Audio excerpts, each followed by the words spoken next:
Yep. Hello guys, and we're down here at Gigg Lane with another Bury fan. Sorry, what's your name, Craig. mate? Craig. Craig is here to give his thoughts on the situation. Obviously not good news at the minute. Hopefully some good news will come out in the next few hours, but for the minute it's not great.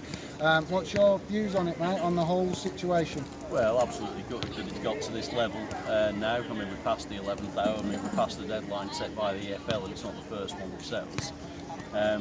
Obviously, we've been part of some rogue ownership now, and I think it's well documented. We're not saying anything unknown there, but you know, we've got Steve Dale, who's been an unknown quantity since he moved in fairly anonymously back in December on there. He's been with the club, you know, sort of 8 or 9 months there, and he's taken us to this level. Appreciate, obviously, we've got quite a lot of skeletons in the closet with previous owners, and I believe that's why the deal's fallen down today. Maybe the new firm have gone to have a look at the accounts on there, and there's other things that have been uncovered, but it all leads back to the question about how do these guys get into the football club in the first place. You know, we're not the first football club to be complaining about owners and not running the club properly.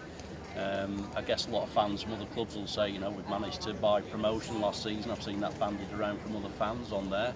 I mean, heard that one myself, yeah. Yeah, I mean, if you actually look at it, we actually bought ourselves relegation quite spectacularly the season before. Yep, we handed out big contracts to players that we couldn't really afford. But you can't blame fans for decisions it's not the fans' fault, that's no, made in absolutely the boardroom. not. You know, we have vanity projects from chairman. Why do they do that?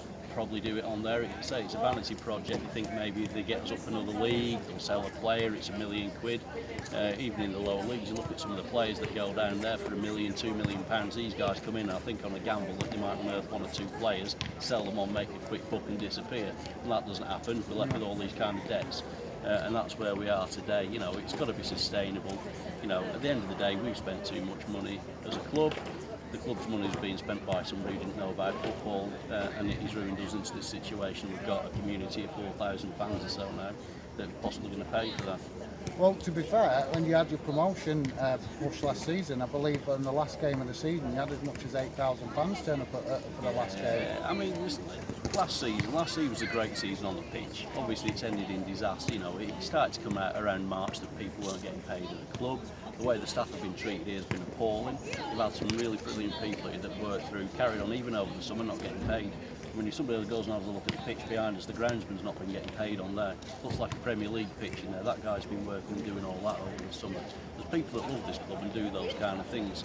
To see it being taken apart by people trying to make a quick buck, you know, and people who've got a business record in just making companies insolvent at the expense of all these good people, it's just devastating. I think we've seen some love from the fans today, because I believe the fans have been down here cleaning stadium seats and trying to help around the ground, get the ground prepared for a potential match at the weekend. They have, yeah. I mean, my son's been down, he's 14. I came down yesterday, we were clearing some rubbish there, was taking stuff to the tip of the car, helping loads of vans take things away.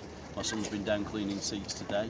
I've seen pictures online with the kids in Bolton shirts coming down cleaning the seats. And I believe even Lofty came down today. He was down here earlier on today, but you know, just trying to build the community, though. The fact that they're pointing out that there is a community to football. I mean, most football fans understand the position that we're in. There's people who've been at clubs, or other clubs have been in similar positions. Clubs like Portsmouth. We even had a show of support from Brighton in the Premier League at the weekend. Their club was ours and folded years ago. So people have been in our position to support us. We've had some fans that haven't been great, and you know, we'll call that out on those kind of things. But in general, the football community has been great. It's been around us. Got some fans that ain't great. Well, so have we. You know, we're not going to distance ourselves from that. And let's be honest, you know, where some of our fans put some flags out in the past on there, that hasn't done us any favours on there, and maybe they need to reflect on those kind of things. It's not funny if somebody else's football club goes under, and let's not like dance on that. No. So overall, who do you blame for the whole mess? Do you blame the owner? Obviously, he's got to take some responsibility, but do you blame the owner or the EFL for allowing it to get to this situation? The trouble that the EFL have got, at the end of the day, Bury Football Club's a limited company.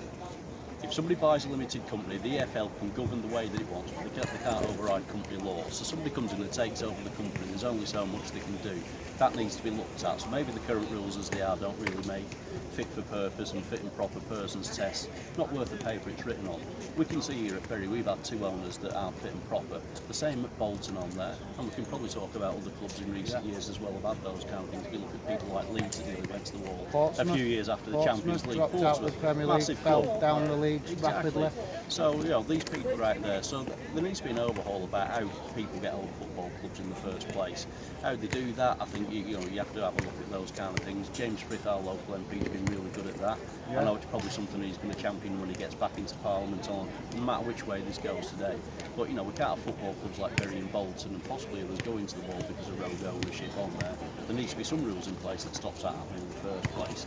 So EFL governance and company law need to be looked at in respect of football clubs. Well, I agree with you to a certain extent about the business, but with a football club, it's a community business. It's not like your high street shop. Do you know what I mean? There's a whole community around a football club, so there needs to be some, in my opinion anyway, there needs to be some regulation that accounts for that. It is. There's two entities on there, but I mean, even if we get kicked out of the football league tonight, Bury Football Club Limited will still be around. It will go bust eventually because it's got no revenue coming in. So it's a football club without a league to play in.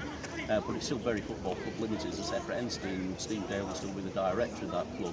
Now, how he disbands that, because he's got no revenue coming in because he can't play in the English Football League, that's down to him, but it won't last, certainly on there. So they need to have a look about how limited companies operate within the structure of the governance of English football, and that needs to be something looked at. So, that's a debate for Parliament. I just hope we get through the next few hours on there and get some positive from the EFL.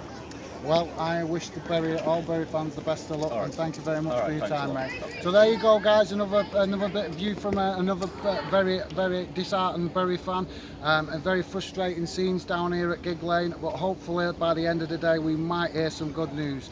Okay guys, thanks for joining us, and I'll see you on the next video. Take care.